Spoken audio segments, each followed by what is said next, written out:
Assalamualaikum warahmatullahi wabarakatuh. Masih bersama saya Rio Kaliwatu.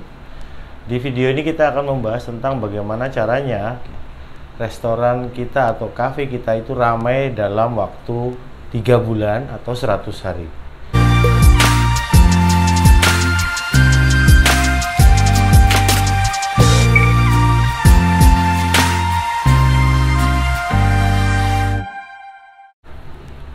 Baik, saya akan cerita tentang pengalaman saya ketika saya dulu menjadi seorang manajer kafe restoran di Madiun. Nama kafenya adalah Hideo Resto.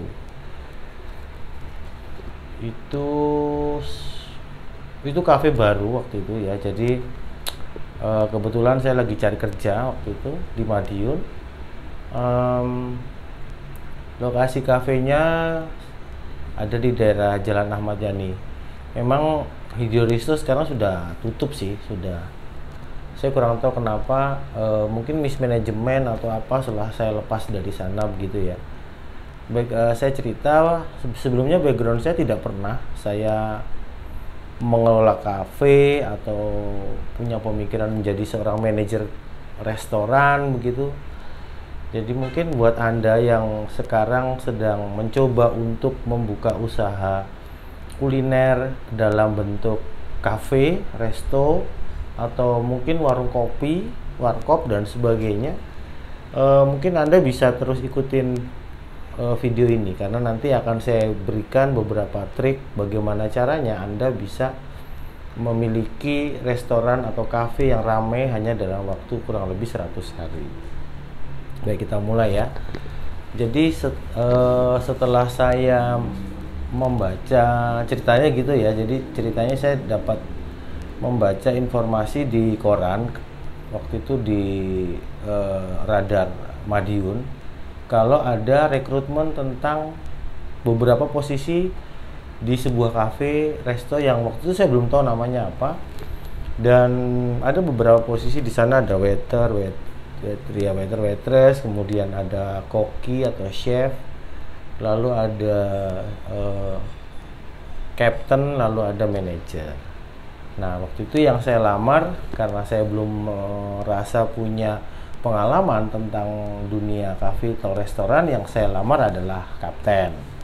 Jadi mungkin ada di antara Anda yang belum tahu apa itu kerja kapten. Jadi berbeda kapten, sebutan kapten yang ada di restoran itu berbeda dengan sebutan kapten yang mungkin ada di kapal misalnya, lalu di kemiliteran itu berbeda. Jadi kalau di restoran itu yang bertanggung jawab dengan atau kewajibannya kewajiban yang harus dilakukan oleh seorang kapten itu adalah dia harus bisa menstabilkan atau menjaga keharmonisan pelayanan restoran atau kafe itu di front, di depan gitu ya. Jadi bukan yang di dapurnya, di kitchen nih, karena kitchen di sana ada chef atau koki. Nah, yang bertanggung jawab di depan atau di tempat makannya itu sendiri atau di floornya adalah si kapten. Nah, waktu itu nama pemiliknya adalah Pak Sugiono kalau nggak salah ya, saya lupa. Sugiono ya, dia orang Semarang, CNS Semarang. Dia sewa tempat itu, kemudian dia membuat sebuah kafe dengan desain bambu, sudah unik sih memang. Jadi waktu saya datang pertama kali interview itu saya lihat kafenya memang belum jadi dalam proses pembangunan. Lalu waktu itu kafe yang akan dibangun adalah sebuah kafe atau resto family. Jadi kafe juga restoran gitu, dimana menu yang akan dihidangkan banyak. Jadi ada, waktu itu saya sempat ketemu dengan chefnya, dia namanya Randy. Itu si Randy ini bertanggung jawab untuk membuat menu. Jadi ada beberapa menu Chinese food, kemudian ada menu Eropa gitu, macam steak, spaghetti dan sebagainya. Kalau Chinese food ya seperti capcay, kemudian aneka mie dan sebagainya itu ya. Itu tanggung jawab dia. Lalu saya waktu itu saat interview saya sampaikan bahwa saya melamar kerja sebagai seorang kapten. Waktu ditanya pengalaman, saya tidak bisa sampaikan, cuman waktu itu saya meyakinkan kepada si owner bahwa dengan pengalaman saya usaha, saya pernah bisnis juga, saya pernah menjadi ketua di beberapa organisasi semasa saya kuliah dan semasa saya SMA, semasa saya sekolah, maka itu saya ajukan untuk sebagai modal saya bahwa saya punya leadership yang baik gitu. Nah, akhirnya saya diterima. Lalu di bawah saya itu ada beberapa orang. Jadi ada waiters, kasir, kemudian ya parking, ya bagian parkir otomatis. Itu di bawah saya gitu. Akhirnya waktu di minggu pertama ini bisa mulai kawan-kawan catat ya. Jadi di minggu pertama atau di bulan pertama, atau lebih tepatnya di bulan pertama itu saya melakukan apa yang disebut dengan membangun visi. Jadi kawan-kawan saya, bawaan saya itu beberapa ada yang sudah punya pengalaman untuk bekerja di restoran, di kafe, di tempat yang lain. Tapi di tempat ini saya mencoba untuk membangun mereka bahwa ini adalah usaha bersama, usaha mereka juga gitu. Walaupun ini adalah kepemilikan owner. Jadi bagaimana cara saya untuk membangun visi bersama teman-teman itu adalah setiap hari, setiap pagi sebelum mereka bekerja itu saya kumpulkan. Jadi mulai dari yang di kitchen, yang di bagian support, bagian pembelanjaan, bagian pujasera, makanan, kemudian di pelayanan, itu semua saya kumpulkan di satu meja, kita meeting. Nah, di saat meeting itu biasanya yang dibahas banyak. Jadi teman-teman saya minta untuk mengungkapkan keluhan. Jadi biasanya di antara mereka itu saya perbolehkan untuk curhat lah, turun curhat gitu di pagi hari. Karena kenapa? Menurut pandangan saya, kalau misalnya kita bekerja dengan hati yang tidak senang atau dengan ganjalan pada saat kita berangkat, mungkin kita ada masalah, biasanya itu akan berpengaruh, berdampak pada kinerja. Makanya karyawan-karyawan di bawah saya waktu itu memang saya sengaja kumpulkan untuk kita ngobrol dulu. Jadi kami pagi buka jam 8. Oh ya, kafe itu bukanya 24 jam ya. Namanya Hideo Family Resto, itu bukanya 24 jam ketika saya pertama kali berada di sana. Nah, setelah mereka berkumpul di pagi, jadi jam 8 buka, jam kurang lebih setengah 8 tuh mereka sudah harus berkumpul gitu. Karena kita harus membicarakan apa yang harus kita kerjakan. Walaupun secara secara opening kafenya itu memang jam 10, tapi jam 8 itu sampai menjelang jam 10 itu biasanya banyak yang dilakukan. Karena baru ya, jadi di bulan pertama ini karena kita juga harus persiapan, maka ini saya manfaatkan untuk menyamakan visi dan misi dari kawan-kawan itu. Dan saya perlu tahu juga tentang seperti apa kemampuan masing-masing tim, masing-masing anggota tim saya. Jadi saya bisa memetakan. Itu yang penting buat seorang manajer atau kapten ya kawan-kawan. Kita harus tahu bagaimana kemampuan, kelebihan, dan kekurangan yang dimiliki oleh tim kita. Jadi yang kita bisa lakukan adalah pada saat kita interview, yang kedua pada saat kita briefing di pagi hari ya. Nah, pada saat briefing itu banyak sih yang saya temui. Jadi kawan-kawan kita juga perlu memahami dari sisi tim kita ya, anggota tim kita, bahwa mereka biasanya melakukan pekerjaan itu dengan karena motivasi apa? Apakah motivasinya itu adalah untuk keluarganya atau motivasinya itu adalah untuk memang pekerjaan dia sendiri. Baik, setelah itu saya lakukan, itu awalnya sih berat memang. Jadi tidak semua orang di tim saya waktu itu biasa berbicara di muka umum. Nah, itu saya paksa, saya ajarkan kepada mereka karena salah satu kunci keberhasilan kita untuk bisa berkarir atau berbisnis atau apapun yaitu kita harus punya kemampuan komunikasi yang baik dalam mengungkapkan sesuatu, baik itu masalah, ide, gagasan, dan sebagainya. Nah, setelah beberapa hari itu saya lakukan, akhirnya teman-teman yang tadinya tidak mengenal satu dengan yang lain, mereka saling mengenal. Nah, ini menurut saya penting, engagement di antara antar tim itu penting. Jadi kalau sudah terbangun itu, maka biasanya akan muncul perasaan empati. Nah, kalau sudah empati, perhatian dan dengan rekan kerja, biasanya teamwork yang kita harapkan itu pasti akan segera terwujud. Dan saya pikir banyak sekali masalah di perusahaan-perusahaan besar karena antar satu orang dengan yang lain itu tidak memahami, tidak pernah tahu apa sebenarnya masalah yang dihadapi oleh rekan kerja kita pada saat itu. Nah, itu yang saya coba bangun, yang perlu saya jaga supaya kawan-kawan ini ke depan bisa lebih baik. Nah, setelah mereka sudah mulai terbentuk kawan-kawan, baru kemudian kita melangkah pada tahapan teknis. Nah, teknis di sini macam-macam. Biasanya kalau yang di pelayanan itu saya ajari greeting. Greeting itu adalah mengucapkan misalnya selamat pagi, selamat datang di Hidyo Resto, silakan gitu. Itu seperti yang dilakukan mungkin sekarang kalau Anda melihat di Indomaret. Nah, seperti itu greeting. Nah, kemudian saya juga mulai mengajarkan kepada kawan-kawan saya, tim kerja saya, itu 3 kata kunci yang harus dimiliki atau dipunyai oleh setiap orang yang memang bergerak di bidang jasa.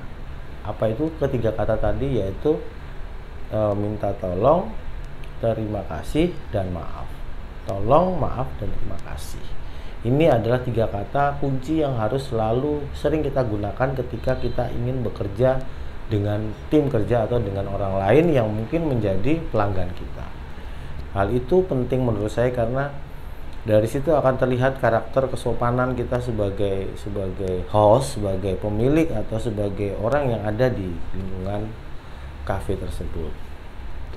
Nah, kemudian ada lagi mungkin di teknis yaitu tentang bagaimana berpakaian. Itu juga saya ajarkan kepada kawan-kawan tim saya, terutama yang di front, karena bagi saya mereka seperti waiter, waitress, dan kasir itu adalah ujung tombak. Penampilan mereka tuh harus terlihat sangat bagus, rapi, wangi, cantik, menarik, ganteng, dan sebagainya. Itu penting karena mereka akan dilihat oleh customer. Itu saya tekankan terus. Jadi kalau ada yang tidak rapi bajunya atau nggak mandi, itu saya suruh lebih rapi, harus mandi begitu.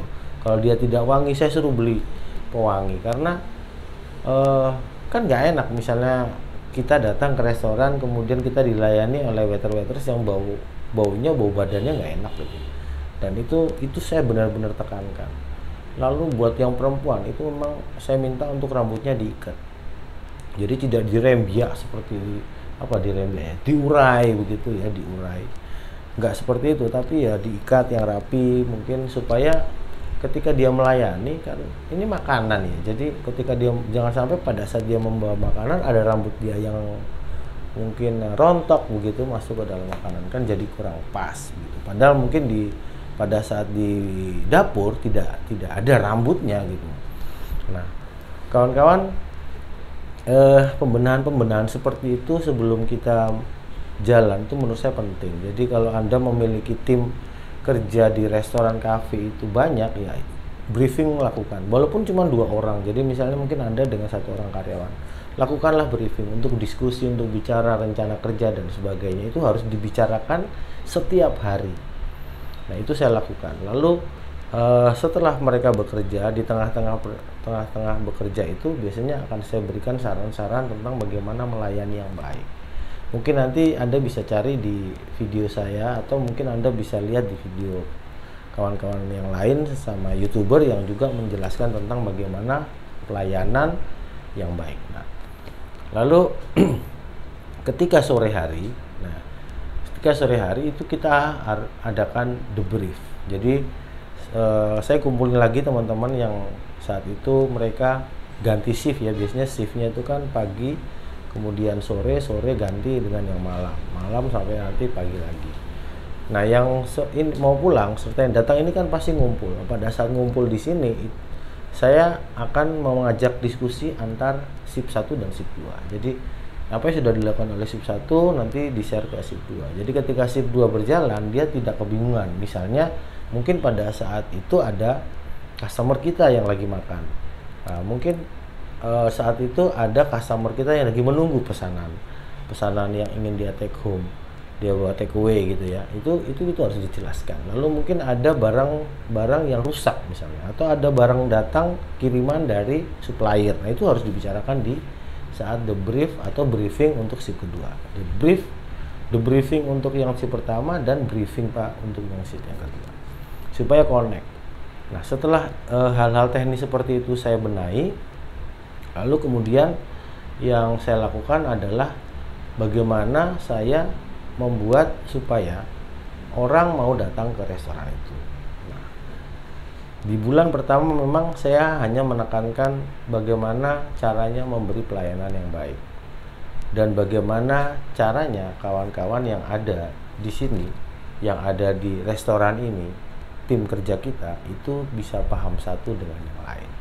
Saya belum bicara tentang bagaimana menjual, bagaimana mencari customer dan sebagainya, tapi bagaimana caranya ketika ada customer mereka bisa melayani customer itu dengan baik.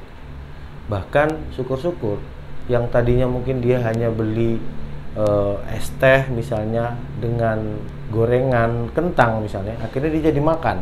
Nah, itu bagaimana cara kita melayani. Nah, yang selalu saya tekankan kepada teman-teman tim kerja saya adalah usahakan mereka untuk bicara atau ngobrol, karena kita tahu sendiri kawan-kawan bahwa orang kalau datang ke kafe, orang datang ke restoran misalnya dia sendirian atau dia mungkin dengan keluarga, tidak ada salahnya kalau kita ajak bicara, ngobrol misalnya, mungkin yang ya mungkin sekedar basa-basi tapi itu penting bagi saya. Lalu yang kedua, usahakan untuk mengingat semua customer kita. Jadi ketika ada satu customer datang, usahakan untuk kita tahu siapa nama dia dan selalu ucapkan nama dia minimal 3 kali pada saat kita bercakap-cakap dengan dia. Ini saya lakukan dan saya minta untuk dilakukan oleh semua orang yang ada di front. Jadi waiter-waitress, kemudian kasir itu usahakan untuk menyebut nama customer kita. Tujuannya apa? Supaya customer kita merasa welcome. Nah, kalau sudah merasa welcome, maka dia akan nyaman. Ketika dia sudah nyaman, maka apapun yang kita hadirkan buat dia, terutama menu, itu dia akan cenderung untuk lebih expand pembelanjaannya dibandingkan mungkin dari target rencana dia. Mungkin seperti itu teman-teman ya. Kemudian soal tontonan di cafe itu, memang di Hideo Resto itu memang harus kita siapkan ya. Jadi kalau di cafe Anda sendiri itu harus kita siapkan hiburannya. Hiburan itu bisa berupa audiovisual di televisi, mungkin TV kabel dan sebagainya, internet, kemudian internet dengan kecepatan tinggi itu juga penting, wifi ya. Jadi wifi itu harus kita benar-benar desain. Lalu kemudian mungkin kalau kita memungkinkan buat kita untuk memasang live musik, ya kita pasang live musik. Ya mungkin walaupun baru seminggu sekali atau seminggu 2 kali, tapi usahakan ada gitu. Kalau memang tidak ada, ya paling tidak ada sound system yang mendukung kita memutar lagu-lagu yang membuat atau memberi ciri kafe kita itu tadi atau restoran. Jadi orang itu semakin nyaman, karena secara psikologis ketika orang mendengarkan musik dengan alunan yang temponya tidak terlalu cepat, ya tidak terlalu lambat juga, jadi pelan gitu dengan suara yang kecil tapi tetap masih bisa ditangkap oleh telinga, orang akan cenderung rileks. Nah, kalau sudah rileks biasanya dia mau berlama-lama. Nah, kalau sudah mau berlama-lama biasanya ujung-ujungnya adalah penjualan. Jadi suasana itu memang penting. Jadi tadi sudah beberapa hal yang sudah saya jelaskan di awal ketika saya mulai mengejar untuk mendatangkan tamu yang banyak.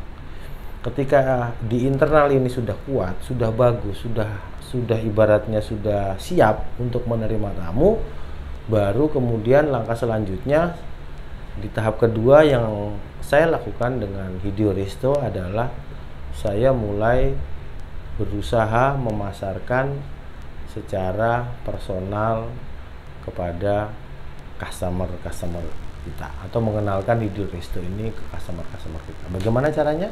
Kita akan lihat pada video kita selanjutnya. Terima kasih. Assalamualaikum warahmatullahi wabarakatuh.